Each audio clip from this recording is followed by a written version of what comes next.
Hey, everybody. Hi, guys.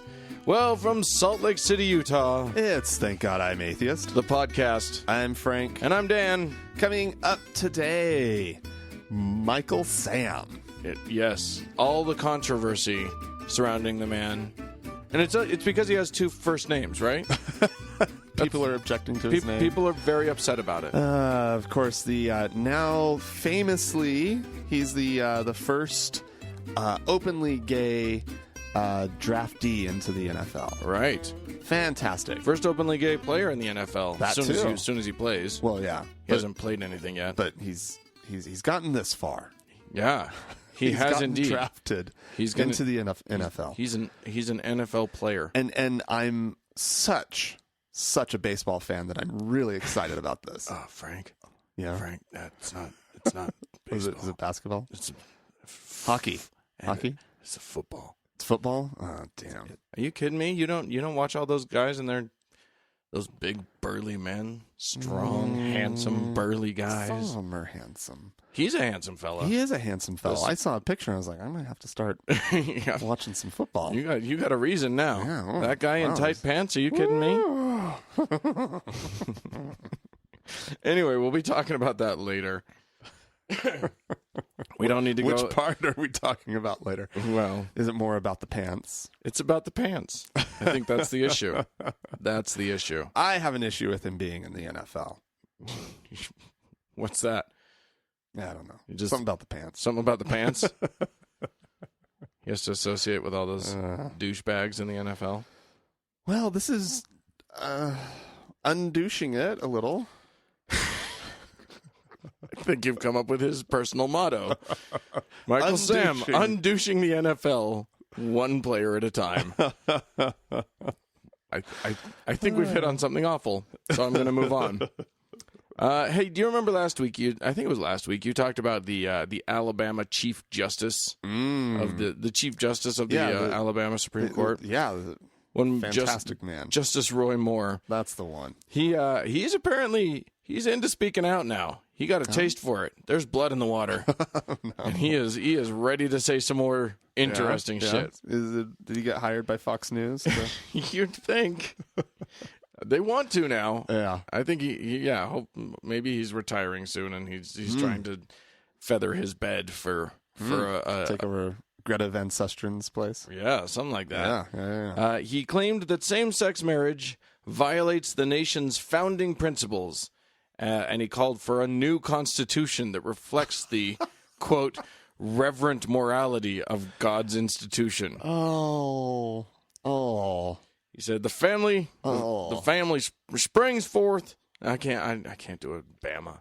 I'm going sort of a weird Texan route. Anyway, Southern somewhere. His family springs forth from the union for life from one man and one woman in the holy state of matrimony. Yeah, absolutely, yeah.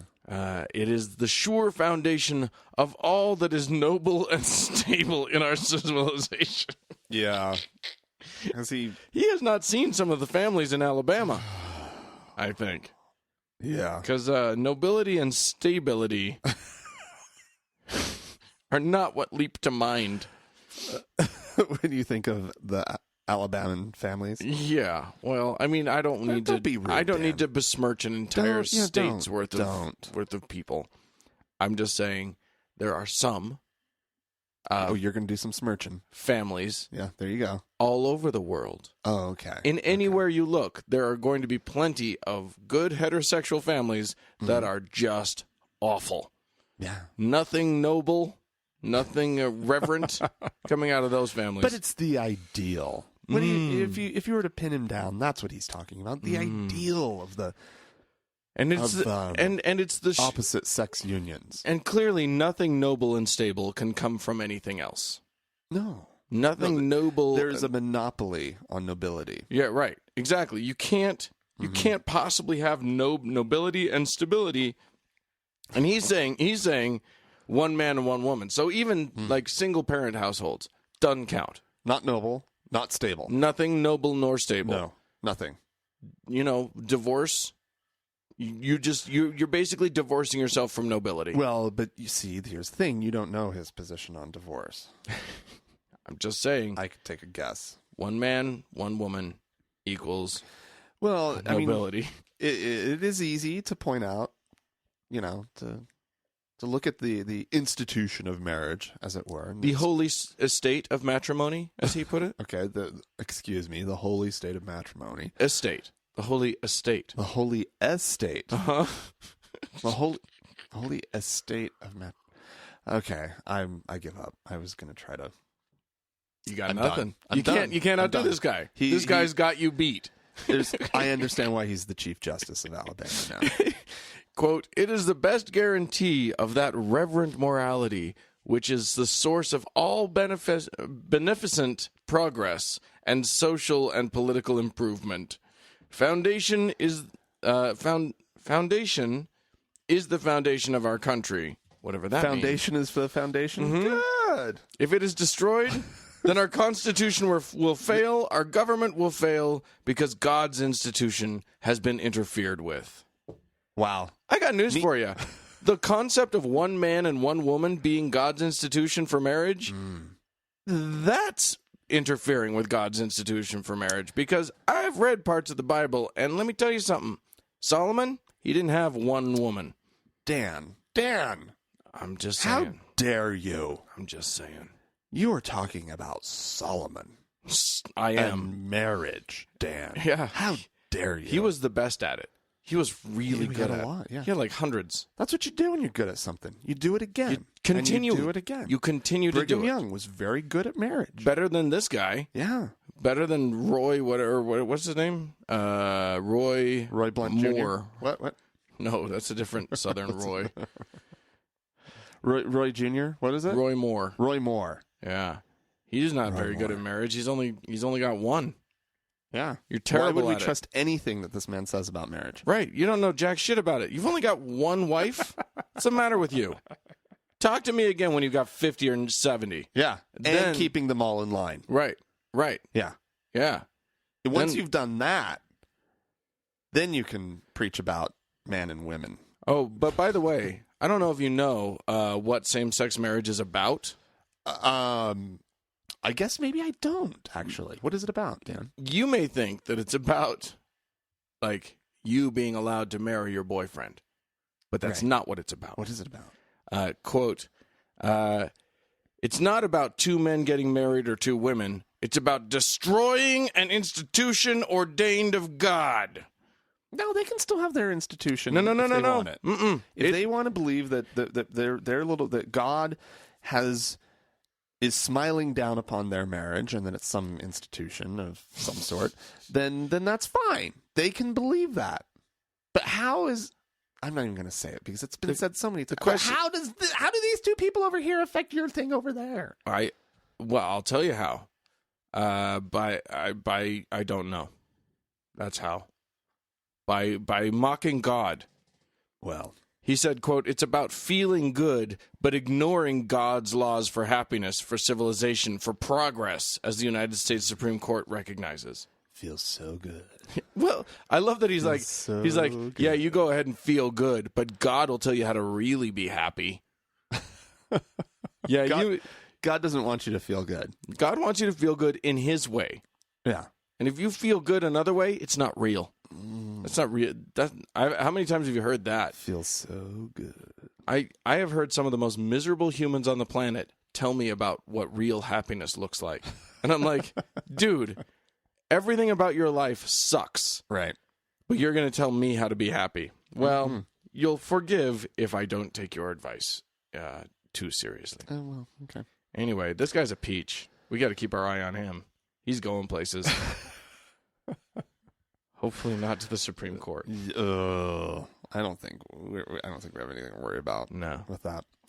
All right. Well, I want to stick around with this whole sort of institution of marriage. I want to go to the first couple, Adam and Eve. Yeah, sure. Not, however, Adam and Steve. Just so that you guys know. Thank you, Dan, for pointing that out.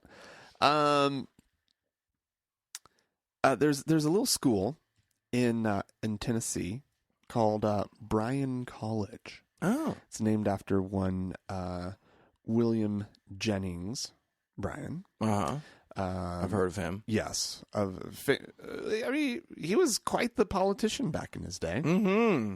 He was he was in the he was a Democrat. I didn't know that. Yeah. Yeah. Anyways, he was a prohibitionist. He was in the United States House of Representatives, so forth and so on. But he was also just dead set against the teaching of evolution in the public schools. This is where the Scopes monkey trial, right?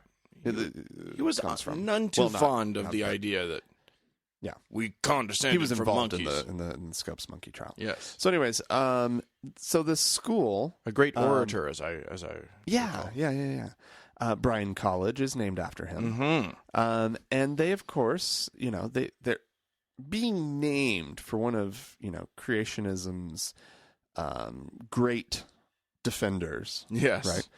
Right. They like creationism. It's a tenet of their whole thing, right? Right. So, they adopted back in February. The trustees they clarified the school's statement of belief to state that Adam and Eve were historical figures who were not created from previously existing life forms. Okay, they really clarified this. They came out like it wasn't already clear that this would be what this place believes, but they came out and they well, since then, there's been a conflict on campus with a majority of the professors voting no confidence in the school's president. And what? Yeah. Do they know where they are? I don't know. But anyways, it's not a very big school. There's 44 full-time professors, and they are losing at least 9 of them. 2 of whom were fired outright, and 7 more who are resigning. That's 25%. Wow. Over 25%. That's a lot. Well, close to... I'm sorry, that's not 25%. The headline, it's nearly 25%. Nearly a quarter of their professors are leaving. And I think it's quite a remarkable little story. Yeah. Of people standing up, even at a Christian liberal arts college. They're standing up and they're saying, "Hey, there is a way to believe in all this stuff without being completely stupid, without making claims that cannot be supported except by this one book that just claims it." Why not? Well, there you go. Figure that one out. Anyways, I thought it was an interesting thing and definitely worth bringing up. On the show. That is fascinating to me. First of all, just I don't know, William Jennings Bryan. All I know really about him is like him being the grumpy one in Inherit the Wind. That's basically all I got on him. Okay, but that's fascinating. Yeah, very interesting stuff. Well, I didn't even know there was a school named after him, to be honest. No. I mean, it's a little tiny thing. Like, anybody would have heard it outside. Right. Heard of it outside of Tennessee. So. Well, there you go. But that is happening. Tennessee, always good stuff in Tennessee. There's weird stuff happening in Tennessee. Yeah. It's just too much bourbon. No, you never know what's going to happen there. Right. Or is that Kentucky? I mean, it's popular in both places. It's all the same. It's all the same. It's the same place, Dan. They might as well be. Look similar, sort of. They're sort of long and stuff. Mm-hmm. Anyway, nestled in together, actually laying on top of each other. They're kind of gay. Those states are gay for each other. It's a little queer how tucked into it. They're spooning these 2 states. It's not. It's more like they're planking on top of each other. There's not much. There's no spooning. Spooning implies sort of that there's some curvature to bending, it. I mean, you got your knees. They're touching cuddling. To each other. They're cuddling no matter what. I'm going to say they're cuddling. It's an awkward cuddle. I don't know. It's just a laying on top. Also, I can't see where all of their limbs are, so I don't know exactly what's happening. They're limbless. they're 2 limbless cuddlers. the weirdest thing you've ever said. Anyway, I'm going to tell a story of a Jewish man in prison. Oh? Who found Jesus. Isn't that nice? Doesn't that sound nice? He found Jesus in prison? What was Jesus doing in prison? He's a very bad man. Anyway, he found the Jews for Jesus. He became essentially a Christian.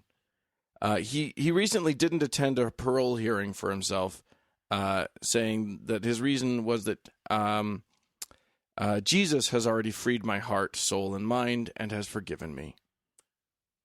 Wow. Do you want to know the name of this gentleman? Oh, no. Oh, no. David Berkowitz. Wait. Son of Sam has been forgiven. Jesus forgives him. He found Jesus. Oh, no. For those of you who don't know, back in the 70s, this fella killed 6 people and injured 7 more at the behest of his neighbor's dog. So this parole hearing was really just a formality. Yeah, he's never going to get parole. so him not going, that's really not that much of a statement. No, not at all. Okay. But I just, the only reason I brought it up was because I found it interesting that a Jewish serial killer feels forgiven by Jesus. That's good. Isn't that nice? You know, Jesus is an equal opportunity forgiver. All He you really have is. All you have to do is ask. Just, yeah. Just sincerely ask with your heart. Mm-hmm. It's nice to know that Berkowitz will be in heaven. That's a comforting thought, isn't it? I guess if Jesus forgives you, that's what it means. That's what it means. You literally, the dogma says you can do any jacked up shit you need to do, and then if you ask for forgiveness with your heart in a real way, you get to go to heaven. And then Jesus, That's all you have to do. Yeah. Don't kill anybody from between now and then there, Berkey. Well, he's in a safe place for that. Yeah. Probably. Most likely. Just don't kill nobody. Yeah. Don't talk to any dogs. Dogs aren't good for you. Shit. You're not a dog person. Oh, goodness gracious. Well, I have another story of just how welcoming Christianity can be. Oh, yeah. Oh, good. Amazing. Pope Francis. They let him in? They let him in. Aw. He said this last week in his morning mass, this was on Monday, that if Martians came to him asking to be baptized, he wouldn't turn them away. He says, for example, tomorrow, an expedition of Martians. Let's say if tomorrow an expedition of Martians came, and some of them came to us. Here, Martians, right? Green with that little long nose and big ears, just like children paint them. And one says, I want to be baptized. What would happen? Well, yeah, you baptize them. Who are we to close doors? He says. In the early church, even today, there is the ministry of the Ostiary, blah, blah, blah, blah, blah. You never close doors. Never. Oh, my God. I think we have the plot for the next Kirk Cameron film. I think aliens come asking for Jesus. That's what the next Kirk Cameron film is. Yeah. It's Close Encounters of the Jesus kind. Yeah. Apparently, he's not the first person in the Vatican to say something like this. Vatican scientist. This was in 2010. Vatican scientist Guy Consolmagno suggested that aliens might have souls and could be baptized if they asked for it. His line is, any entity, no matter how many tentacles it has a soul. Oh my fucking God. This is the best shit I've ever heard in my life. Oh my God. There needs to be a cartoon of this. There needs to be like all of the things. Alf needs to be baptized. Yeah. I don't know that Alf would want to be baptized. Of course he would. Of course he would. No. He seeks Jesus just like the rest of us do. Well, maybe. He would have to stop eating cats. Cats? Was it cats that he liked to eat? Yeah. Was there something about like hoagies? Did he like sandwiches or something? I can't remember. 400 years ago. Half of our listening audience has no idea what the fuck we're talking about when we talk about Alf. Well, he was next door neighbors with the Empty Nest show, right? Do you remember Empty Nest? No, I don't remember that. Who was also a spinoff of Golden Girls, I think. Oh, fancy. I know they were all on the same network. They were all sure. Maybe wasn't that they all lived next door to each other, but they I think they were all on Friday nights. They lived next door to each other in the lineup. Yeah, exactly. But yeah, so oh my God, Martians. But queers are still a problem. Queers are a problem. Gay Martians are right out. Well, but who knows even their gender situation? Well, that's a problem too. He's just opened the door to Martians. He has no clue who these people are. No idea. No. But you know what? If they accept Jesus, they can go and live in heaven with David Berkowitz. Yeah. All Seems of us. Very strange. We can all go live there together. Berkey, seems aliens. Very, very, very strange that God would have created us in His image. Us, we're in His image, but nobody else. Right. Well, so we these don't green know. Martians. We don't know what the Martians look like. We assume they're green, obviously. All I can say is they better show up looking like us. They've got problems if they don't show up looking like us. God created us in His image. He kind of shat all over you guys. Yeah. You guys didn't get to be innocent. You guys kind of look like boogers. You're God's boogers. Well, is there another God? I mean, there's some questions An here. alien God. It brings up a lot. It brings up, first of all... What about the aliens' religion? Right. It also brings up the question of, like, what if creatures came from the bottom of the sea that were sentient the way we are? Oh. Do they get to be baptized? And what if they have a competing God? Sea God. Sea God. See, Jesus, I'm coming for you. And lo, he cast his net out of the sea and scooped up some humans. Yeah. And they were yummy. Oh. Yeah. See what I'm reversing yeah. it. Just flipping the script on that one. Yeah. And that's exactly what it would be. It would just be the opposite Bible. Right. Yeah. Yeah. Upside down. Right. Underwater Bible. Underwater Bible. Oh my goodness. Yeah. It's all very scary. I'm frightened. The fact that this is in the collective consciousness of the Vatican is amazing. Yeah. Yeah. It's crazy. I mean, Hollywood has like, if you watch a Hollywood film, the assumption is that it's America, right? The American government will be the one that's contacted first, right? Oh, you know what that means? But clearly they're already in contact with the Vatican. You know what this means? What? There's like an area cinquantuno. Well, how would you say it in Latin? That's an area. I don't know. Arium cinquantum unum. In the Vatican, like in the catacombs deep underneath the Vatican. It's not like it's not all these, Dan Brown has no idea that this is happening. Get on this. It's aliens down there. Yeah. Accepting Jesus Christ as their Lord and Savior. Yeah. That's what's happening. Strange shaped baptismal font. What if they're allergic to water? What if they can't get wet? What if they dissolve in water? It's the M. Night Shyamalan aliens. Then what do you do? You sprinkle them with I don't know. What do you sprinkle them with? Ammonia. I guess. Or something. I don't know. I was going to say Kool-Aid, but that wouldn't. That's water-based. You're not thinking, Frank. Jesus will help us. Jesus will help us out of all of this. Yeah, maybe. In the name of the Father and the Son. They still make Kool-Aid? And the Is that holy still a thing? aliens. Of course Kool-Aid it is. still exists? Of course it does? Yeah. Why would it? How else would white trash color their hair? Anyway. Dear God. Okay, we need to move on. We're just going to get in more and more trouble.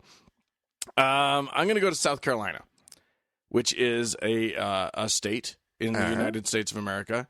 Their legislature. This was sent in by a listener, by the way. I don't have it pulled up. Anyway, their legislature, their House Ways and Means Committee, voted 20-1 on recently. Okay. In favor of a 2014-2015 budget that cuts funding from two of the colleges in the state. Oh no. Okay. $52,000 cut from the budget of the College of Charleston. Oh no. And $17,000 cut from the University of South Carolina upstate. That's That's not a lot of money. Why would they cut this money? Well, I'm thinking $52,000 is somebody's salary. It's not. It's apparently it's how much it costs them to do to assign gay books. Assign gay books. What does that mean? Meaning they're forcing these poor young kids to read books that happen to be about gay folks. The horror. They're being punished. This is literally a budget punishment for assigning books. So that's how much all the books cost? I don't understand. I don't know. The proposed budget cuts for each school represent how much each institution spent on the book programs, according to this. They do not approve.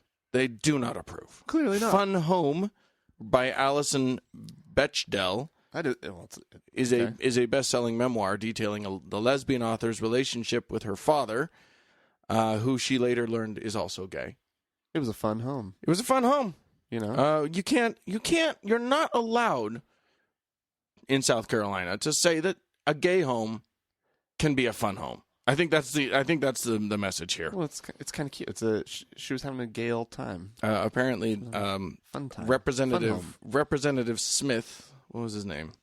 Representative Gary Smith. You'll be surprised to learn he was a Republican. Representative Gary Smith argued in a tweet that Fun Home, quote, could be considered pornography. Really? Mm-hmm. Wow. I'm guessing that's not true.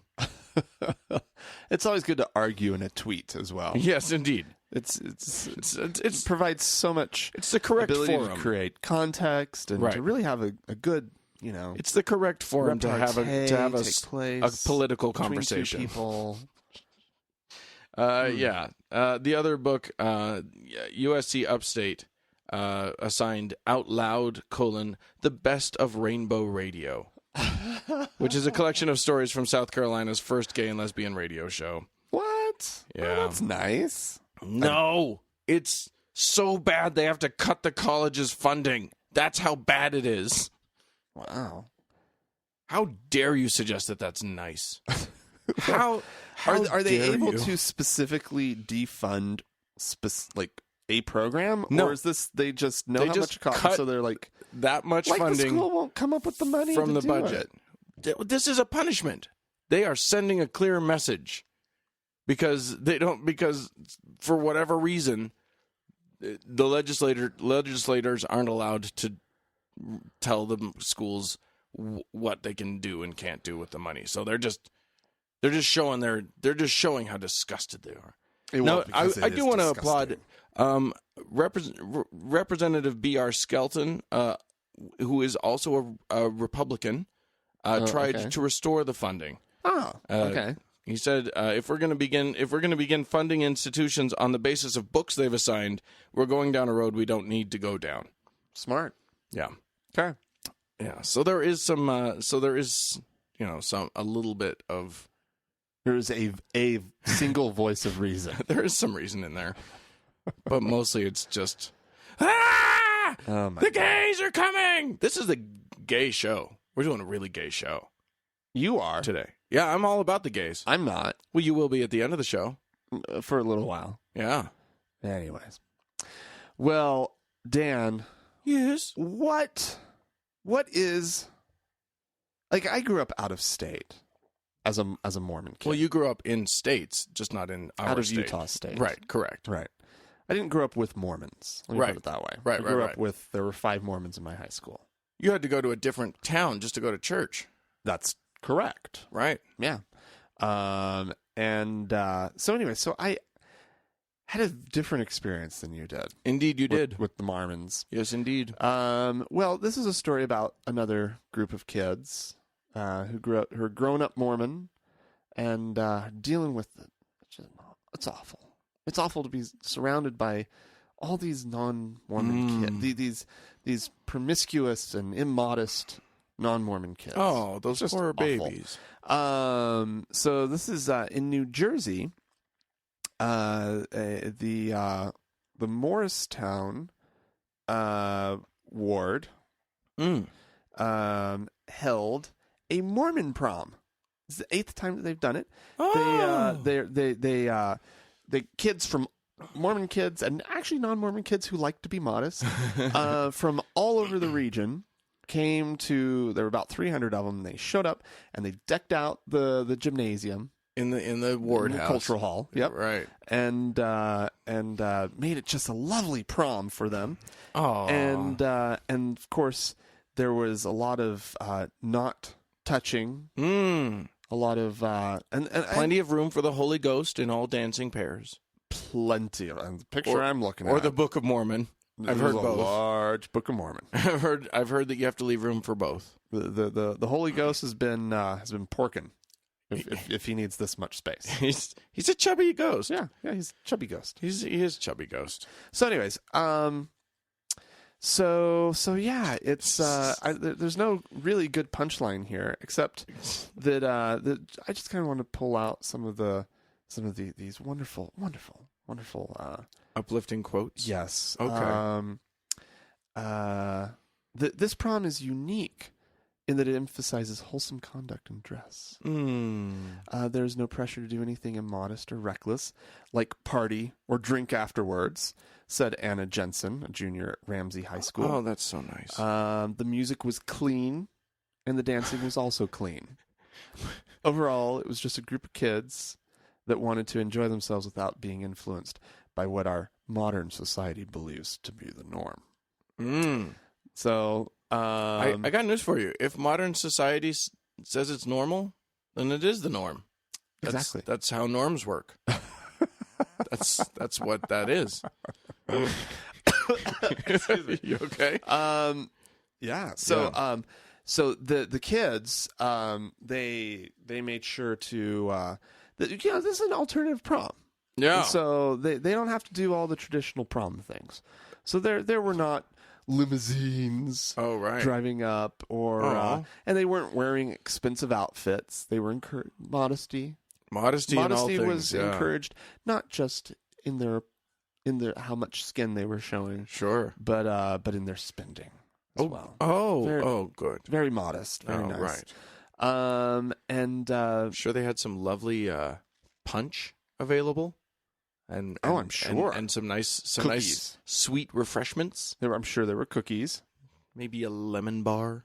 There was a trip to Costco prior to this. Yes, there was. Yes, there was. And a lot of the kids said that they were going to be going to both their school prom and their and Mormon prom. So how many of these kids do you think went to Mormon prom because their parents made them go to Mormon prom?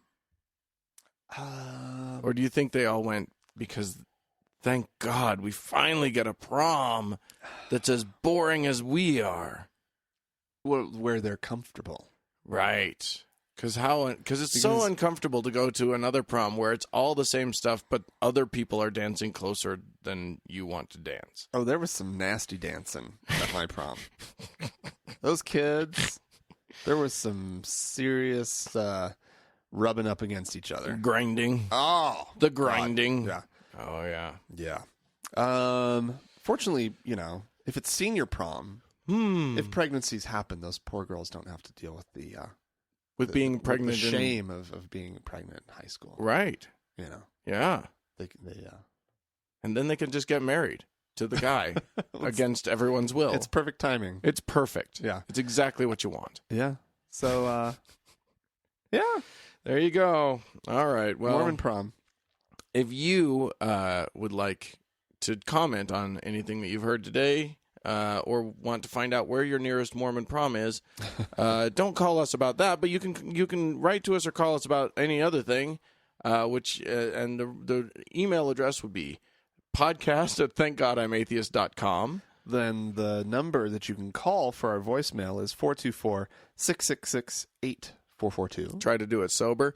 And you can reach us on Facebook at facebook.com/TGIAtheist. Yeah, and if you can't get through on that number, Let us know. Let us know. Write to us. We've recently been told that it's difficult to get through. I don't know that that's true, but if it is, please do let us know. We need to know. Yeah. We need to know if it's not working very well. I don't know why it wouldn't work. Yeah. Maybe you have to dial 1 first.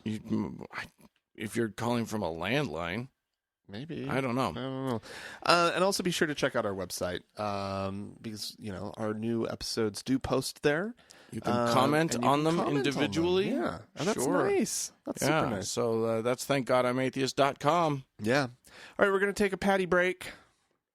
Here he is talking about gay people. Queers. Boy, howdy.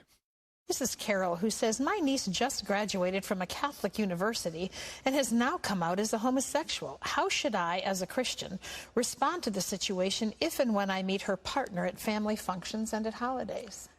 Well, the last thing you want to be is judgmental, but at the same time, you want to be loving and warm and let them know that you love them.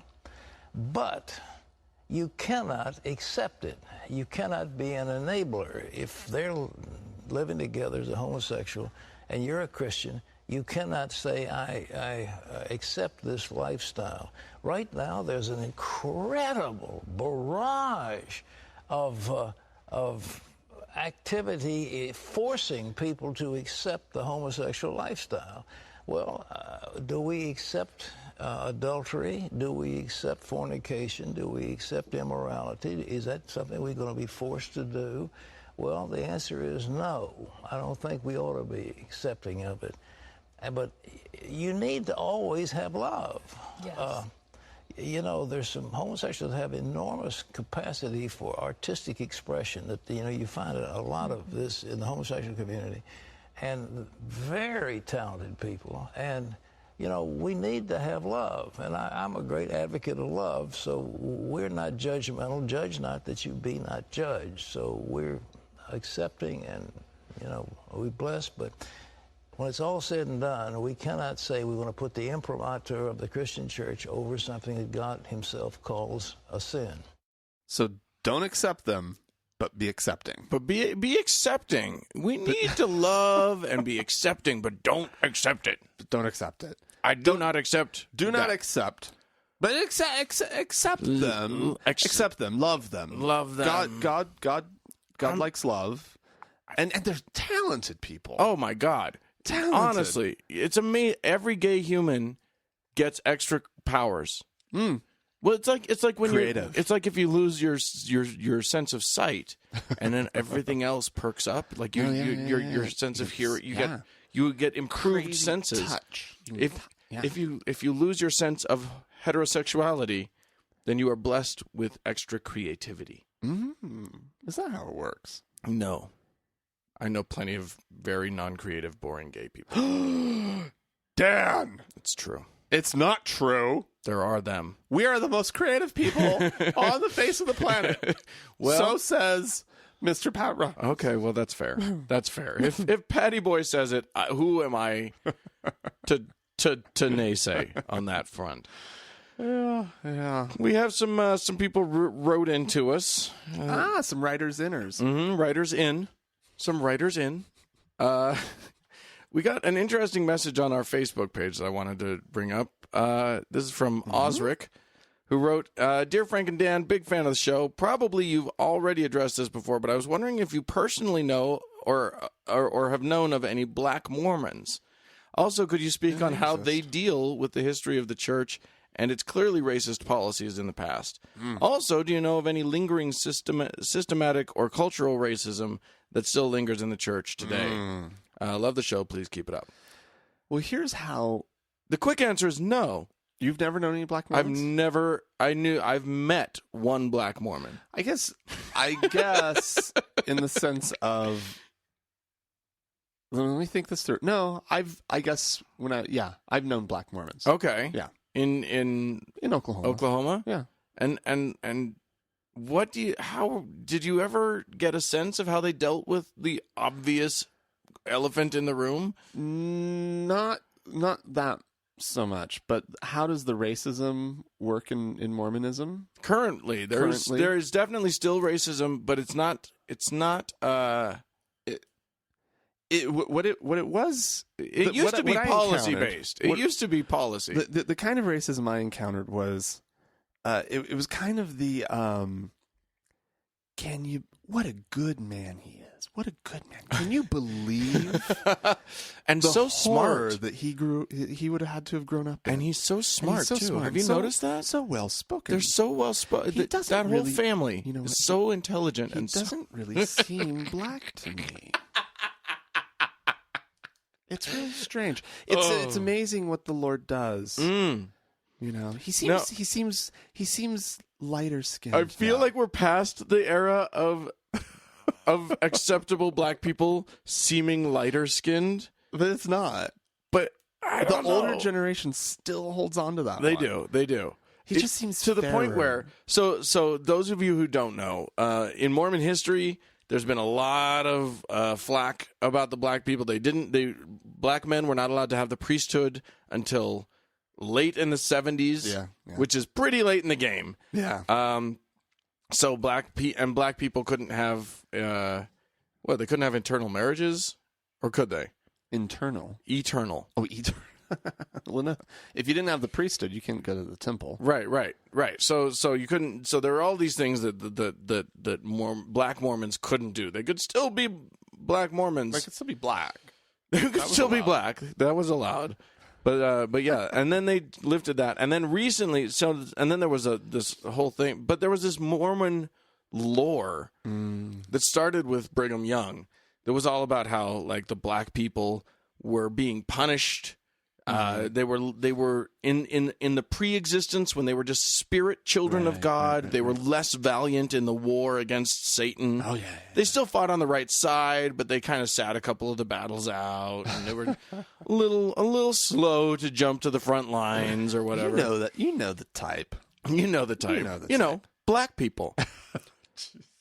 Anyway, so like there's this inherent like undercurrent of racism and then the church did nothing about. The Book of Mormon also brings up some stuff about the color of skin being related to sort of a curse. Yeah. Well, but like actually it talks about how like the Native Americans, right? When they were righteous, their skin was whiter and delightsome. And when they were, I can't even. It's hard to even say. And then when they were being unrighteous, their skin was darker. And that like the darker race that sort of developed, that even when those folk would convert to Christianity, that their skin would become lighter. Right. And there were legends of like, just outrageous stuff. Mormons taking Native Americans into their homes to teach them the righteous ways of Mormonism, and them getting lighter. Oh, of course, and more delightsome. Yes, and it was so yes. And that was fairly recently. Like that stuff continued well into the 70s and stuff. So like that. Like my father-in-law, bless his heart, has a pretty racist streak to him. So when I made him aware of the fact that the church themselves came out with a thing recently, an essay on their, because they've been coming out with the essays. Did you see the most recent one? No. There's a new one about Mormon aggression and violence in the early days of the church. Oh wow! Acknowledging a lot of it, most of it. Anyway, so the Mormons disavowed all of those ideas. The less valiant in the pre-existence ideas. They disavowed the darker skin is a curse idea. They disavowed all of that shit and said everybody's equal. The brethren earlier in the century were wrong, and like they. Well, I don't even know what they believe anymore. I know it's if they're. Will you people get your act together? I don't know what to think. Yeah. But if you root out the racism, I don't even know what's left. What do we have? Now we're just a people that don't drink coffee. How boring is that? Or alcohol. We're just the boring ones. Is that really what we want to be? At least when we were racist, we were interesting. Yeah. Anyway, so I pointed that essay out to my father-in-law just because I wanted to see his reaction. I was just like, hey, did you hear about this? He played it cool, but you could see on his face that there was a cognitive dissonance that was happening that he was not happy about. Oh, no. His narrative, he had hung his hat on this on this less valiant in the pre-existence narrative pretty solidly. So, he was not processing that very well. Poor guy. So, Osric, the idea... racism I will say right this. out from under him. Yeah, exactly. I think there are some old folks who are still very much flailing about trying to get their bearings with the whole race thing. Yeah. But as I said, the church themselves have disavowed all previous racism. And I would say the younger generation is probably doing just fine. Yeah. As younger generations tend to do. Okay. We also got a letter, an email. It says, "Hey, Frank and Dan, John from Indiana." He writes 2 things. Love the show, you guys. Thanks, John. And the second thing is, he said, "I got into a debate/argument about bigotry and hate speech recently. Some of my friends were condemning Donald Sterling for his racist remarks, and I agree he should be punished and so on for being a racist. But then when Michael Sam gets drafted as an openly gay football player, they said, he ruined football with his loose-ass self. I tried to tell them that this was hate speech and it can be compared to Sterling, but they told me racism and being a faggot are 2 different things." Their words, not mine. Well, all right. I told them that not too long ago people wouldn't let Jackie Blackass Robinson, that's in quotes, play baseball because he would ruin the sport. But as a society, we realized that was hateful and moved on. They told me I was dumb and ignorant, and they said something about Adam and Eve, not Adam and Steve, and blah, blah, blah. We're going to be talking about this a little later, but isn't it delightful to know that in the modern era, this is still happening. I don't know. That is nice to know. Isn't that nice? That's what I take away from that. That it's nice to know. Thanks. Just saying. I think you've got dumb friends, John. Sorry. I mean, apparently he made a joke congratulating Michael Sam on being the first openly professional football player in the gay community, that's cute. That is funny. That's cute. That's yeah. And they said he was a faggot lover. John, can I just say something to you, buddy? Fuck your friends. Yeah. Your friends are dicks. And I think they're queer. One of them is. One of them is protesting too much, methinks. There's a gay one in the mix, John. Root him out. Root him out, John. You need to find a good sort of quote unquote straight acting gay friend, right, to bring around and smoke him out. Smoke him out. Smoke him out. if the straight acting ones, they know how to do it. Yeah, exactly. He'll find the one. He'll sniff him out, and he'll smoke him out. And then you'll ruin his life. Or something. No, I'm just kidding. No. You've got dick friends, John. Those are jerks. And I think you need to find some... But here's the deal. But I do like you calling them out. Calling them out on it. This is right where I was going to go. Yeah. His being there is important. And True. His saying the things that he's saying and being good with it, as an example, is a good thing. Right.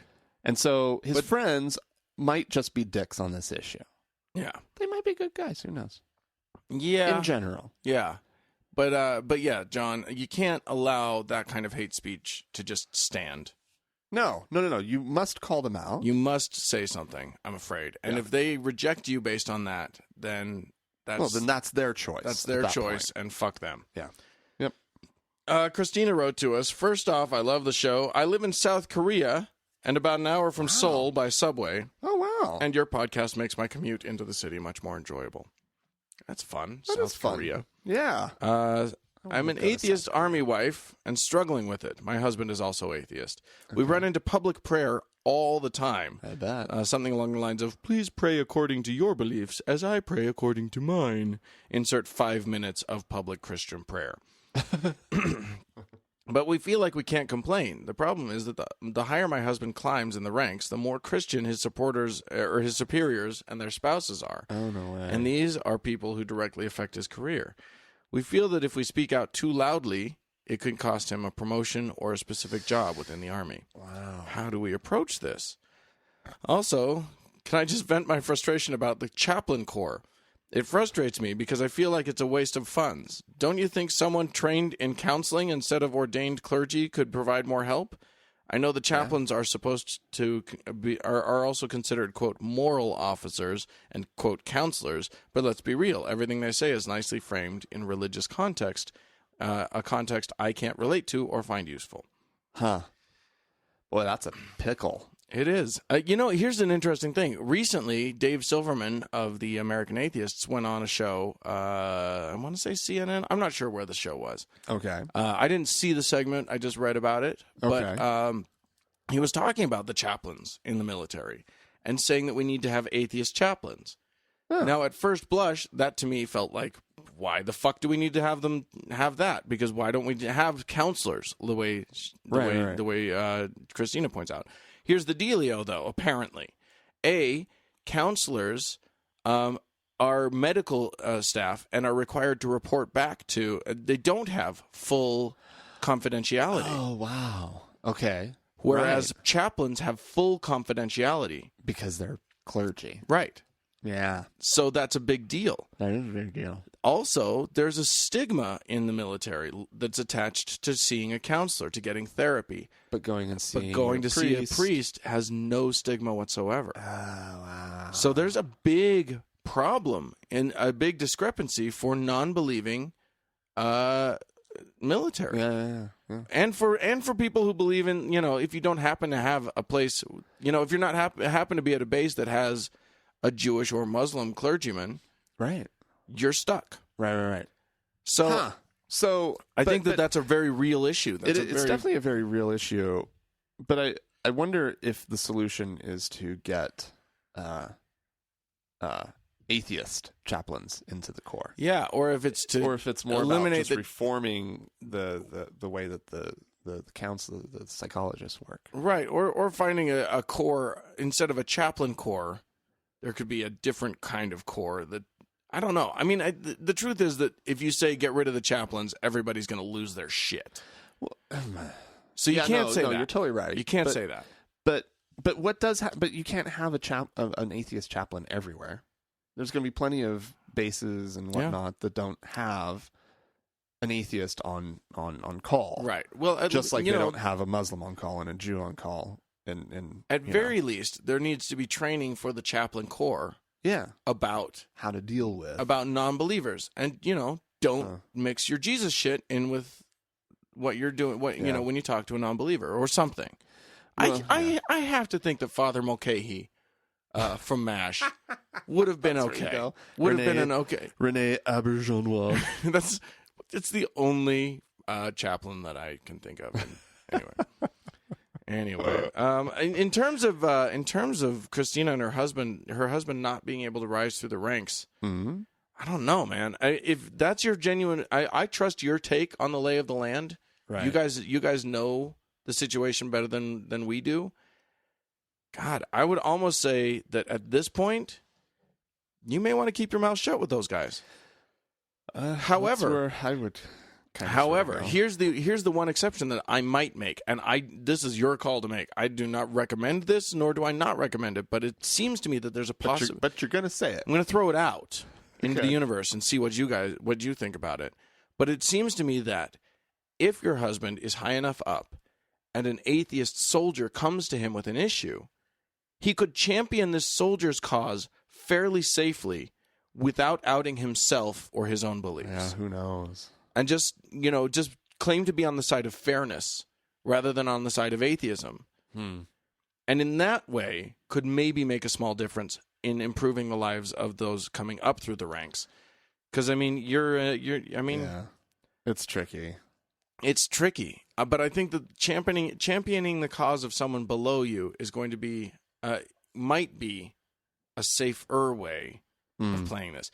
The other possibility is, and I don't want to say, I literally, this is not advice, this is just a possibility, but it may be that if it's too big, if it's too onerous on you not to be able to live with integrity to yourself, then you may want to just chance the consequences and just see what happens. Well, I mean, there's no reason why you can't very, very gently and very earnestly say, you can even go to his superiors and say, we're very scared that we will be treated badly because of what we're about to tell you. We hope we won't be. Yeah. But here's where we stand, and here's why we're bringing it up, and here's blah, blah, blah. It may be that ruins his career, that suddenly his progress stops. So do that when you're financially comfortable. But I don't know. I mean, for me, I really don't know where the good advice lies on this one. No, but all I can say is that for me, it's very important for me to be able to be me in any situation that I'm in. Yeah. And important enough that I would. Now, this is just me, and I this is not prescription for anyone else. But for me, it's important enough that I wouldn't be able to accept a job, or I'd be willing to fight to be me, but it would be a battle. Well, there you go. Yeah, Dan Beecher. That's so easy for me to say because it's never come up. He's just him. It's never come up. I'm not in your situation. The problem is that you're in theater. And theater people are just known for not being accepting of difference. Right. And right. They're so conservative in the theater. That's the other thing. It's just constantly barraged with no.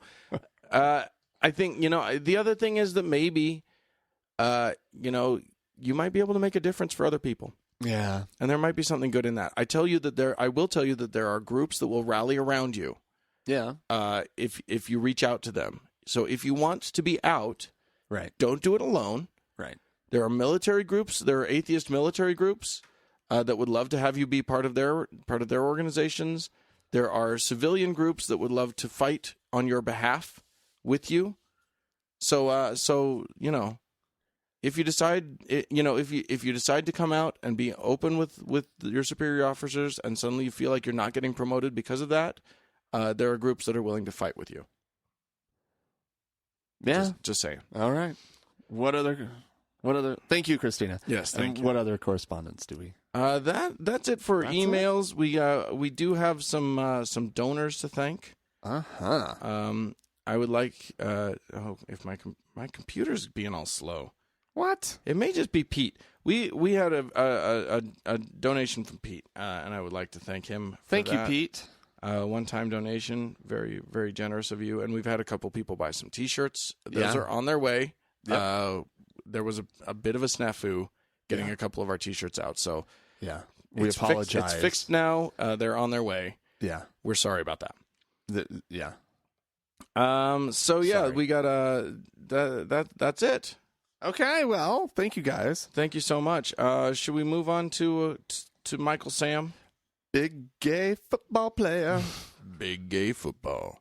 Welcome. Welcome to Big Gay Football. I don't know. It seems like it could be a thing. Could be. There is a gay what you were just going to say. Yeah, a gay football league here in Salt Lake. Yeah. I imagine there's a national one. Yeah. And our little local team, they get out there and they just give it their best try. They just do such a good job. They had the finals here in Salt Lake a couple of years ago. I know. Oh, my God. I didn't go. All those hunky football players. All those bears rolling around with each other. Yummy. So this Michael Sam kid, a handsome devil of a man and a fine football player by all accounts. So yes, that's my understanding as well. As a huge football fan, you and I both being such intense watchers of the gridiron. Oh yes, indeed. We of course know all there is to know about his stats and just remarkable. He's a remarkable young man, defensive player. I know that much. Yeah, and I just say to him, you don't have to be so defensive. It's fine. But that means he'd have to be offensive. Oh, and he is. He's to so many people. To so many people. Oh. He is offensive. That's so stupid. So he drops the bomb a few months ago that he's gay. Comes out of the closet. Right. Everybody speculates on his chances of being drafted into the NFL. What with him being gay and all. Right. Because he he'd be in the same locker room as other men. Dear God. What would we do? What will happen? What would they do? They could catch gay. They might all just start suddenly they'd come out on the field and start singing show tunes. They would cry when someone hit them too hard. Honestly, who knows what would happen? Yeah.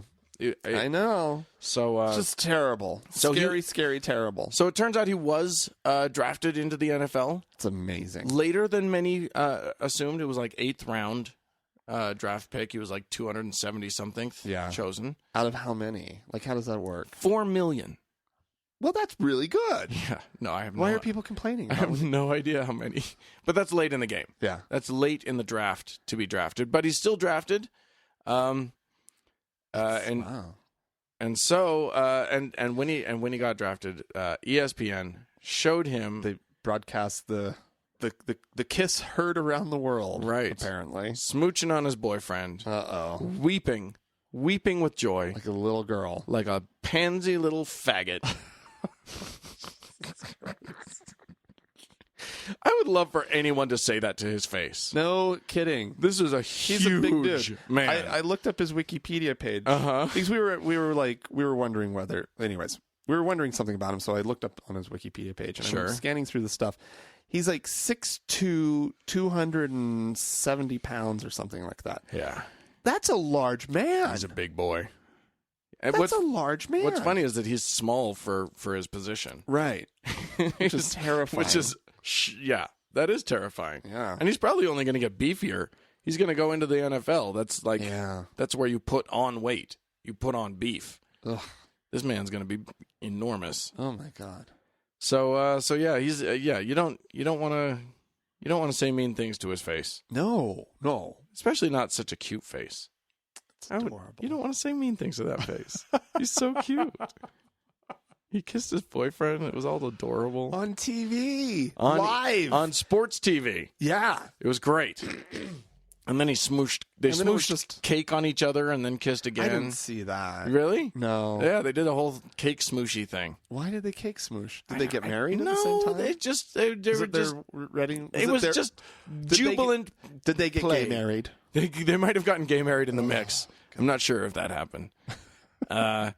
Interesting reactions around the intertubes. Nothing too surprising.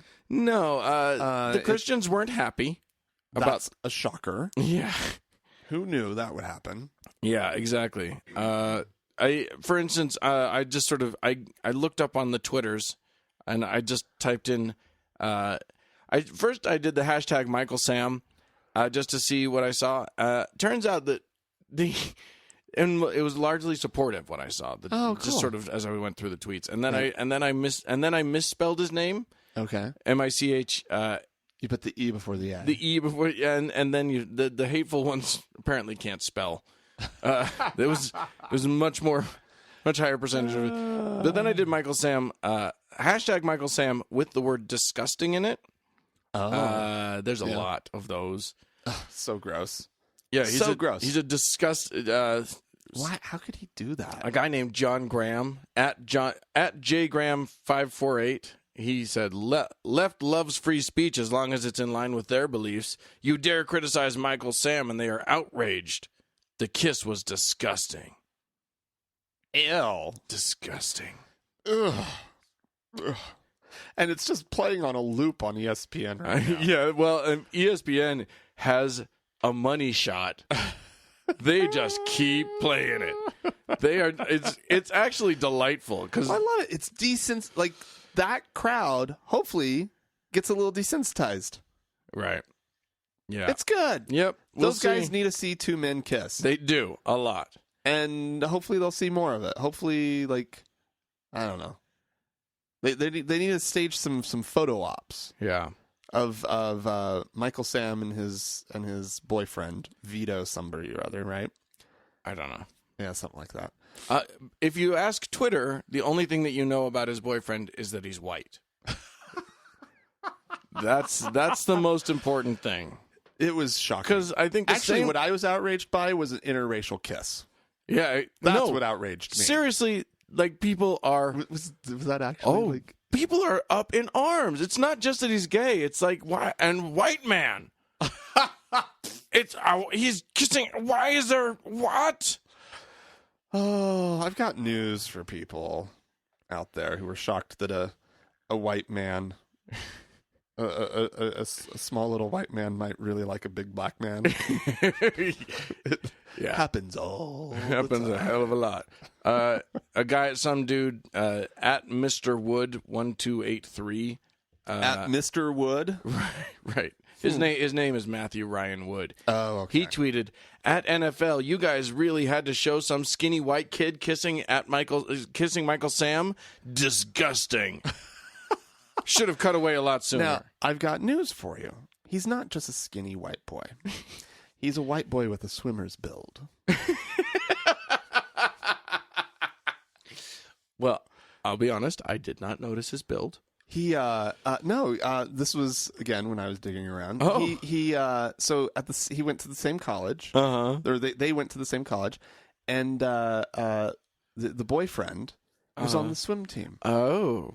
So they're both athletes. Yummy. Mm-hmm. I'd smear cake on that. Anyway, what does that mean? You take it as you want. Anyway. There were some clever people. We shouldn't encourage kids to admire someone who chooses a disgusting, unnatural lifestyle like playing for the Rams. Oh, that's funny. Isn't that cute? Oh, that's cute. That's cute. Yeah, I Okay. saw that sentiment echoed a few times. Huh. I think, someone you know what? It gets to the point where I can't tell if they're It's Poe's Law. I can't tell if it's satire or not. Okay. I think it's just disgusting that ESPN showed an interracial couple kissing on live television. That's somebody.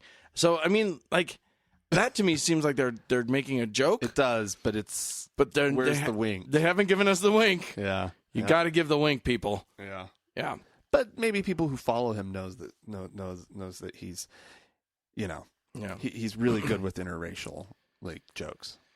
Yeah. But maybe that might be his thing. Yeah, it may He always be. makes jokes about white people and black people. I think that the idea here is that it's a big deal. I mean, this is sort of the last place where homosexuality has just been shut out. Still, well, this and Mormon church, Mormon temples, right? But well, I mean, I'm just all sorts of religious. Yeah.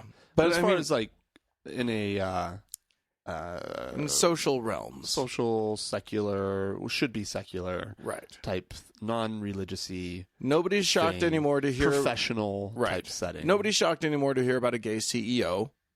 No. Nobody's shocked anymore to hear about I mean, gay actors. It shocks people. Oh yeah. Well, because there aren't any gay actors. How? I mean, they're just gonna there's not enough gay roles to go around. No, not at all. Gay talk show hosts, right? That's become a thing. Du jour, right? Exactly. Nobody. Yeah. There's a. So really, it's just sports that are left, and men's sports specifically. Oh, the Leslies have had their place for a long time because Billie Jean King is like 80 now. Yeah. So yeah, it's not in men's sports. However, there are no gay people. No, never have been, never will be. What I think will be interesting is I mean, again, as such an avid observer of the NFL, right? I'm not that familiar with the culture. I'm making assumptions here, but it would be interesting. When will the next player come out? Yeah, will there be a string of players who decide that now's the time that for them to say, yeah. Right. And has Michael Sam ruined it for them because was there someone planning a big outing that was going to make the international news, was going to get all kinds of like book deals out of it, and now Sam's beat him to the punch and he's reeling and he's got his publicist and him planning the next thing. Probably. They had to change their whole plans entirely. It depends on how gay he is as to like how big the outing was going to be. He was going to how big the party was going to be. Like he was going to pop out of a cake at midfield.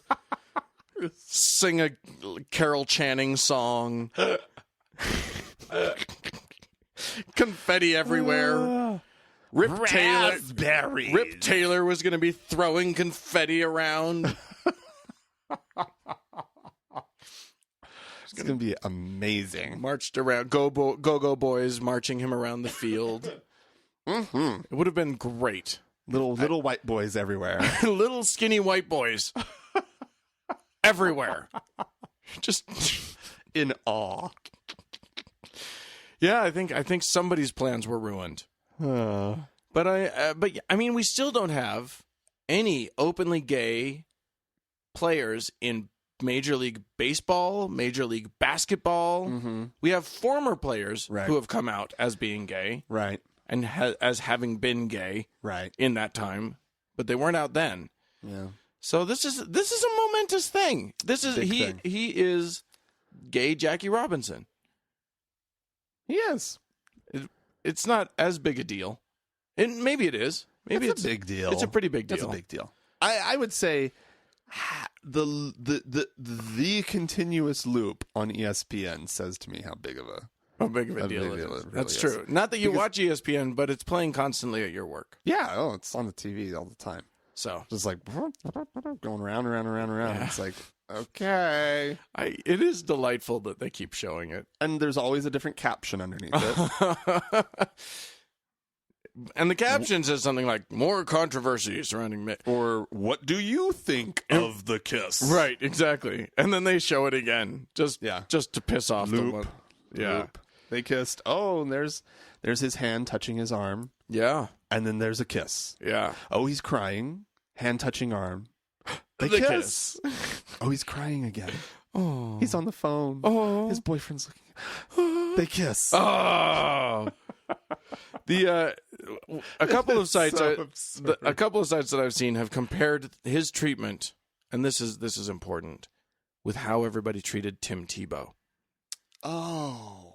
Because intolerance towards Christianity is fine, but intolerance towards queers, and suddenly everybody's all up in arms. Oh my God. Yeah. They're so intolerant. I'm sure. DeMarcus Walker, who's a football player, said, "Y'all praised Michael Sam for being gay, but y'all mocked Tim Tebow for being Christian." Shaking my head. SMH. Oh. I don't think they're praising him for being gay. I'm going to start with that. If this is going to be on the same level Yeah. as Tim Tebow, because my understanding is Tim Tebow would like go out and take a knee. He would a knee pray for Jesus. He would like, pray right? before every game out on the field. Right. Make a big obvious show of it. If Michael Sam takes his boyfriend out onto the field and they kiss Every time. every single game, or every time he does something awesome, and they do it right then and there Right. in front of the entire stadium, and they're making a big spectacle of it in that way, then that would be on the same level as Tim Tebow. as Tim Tebow. Right. This is a man who was standing next to his boyfriend when he got the best news of his life. Right. And he kissed his boyfriend. Right. And the In same sheer joy. And the same has happened with men and their girlfriends. Absolutely. A million times over. Absolutely. Yeah, I think that the idea of comparing these two. First of all, I love that the two sides of the coin are Christian and gay. Those are the two sides of the coin. Those are. When I flip a coin, it's Christian. It's gays or Jesus or gays. In fairness, Christian is heads, gay is tails. I'm just saying. But boom. Although it could go the other way too. It can. Yeah. And often does. I'm sure it does. Yes. No, don't tell me. I don't need to hear about it. Blah, blah, blah, blah, blah. I'm okay with the kiss. How was that your reaction, Dan? No, that was not my reaction. I was trying to come up with a joke, and it didn't. And I stopped before there was one. Yeah. But you had one.